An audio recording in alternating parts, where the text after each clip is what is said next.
In today's video, we are going to cover how to set up dependencies in Monday.com.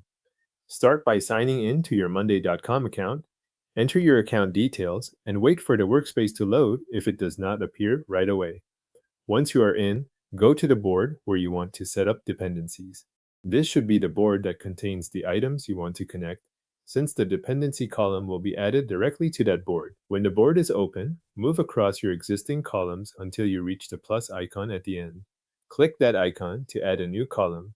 In the search field, type dependency, then select the dependency column from the results.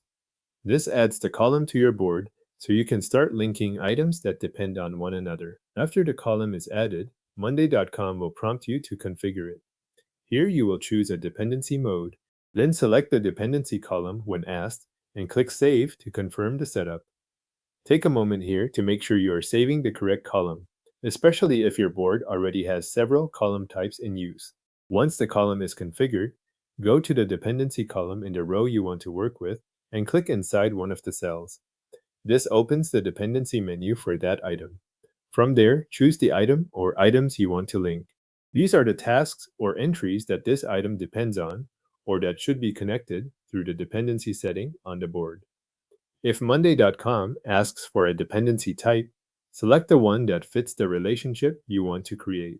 The exact options may vary depending on your setup, so just choose the type that matches the link you want between those items. If you are linking more than one item, make sure each one is selected before moving on. After you have chosen the dependent items and the dependency type if needed, click outside the menu.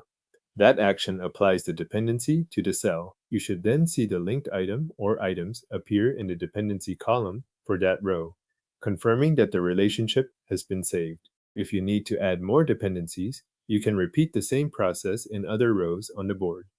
Open each dependency cell, select the related items, and click outside the menu again to apply the change.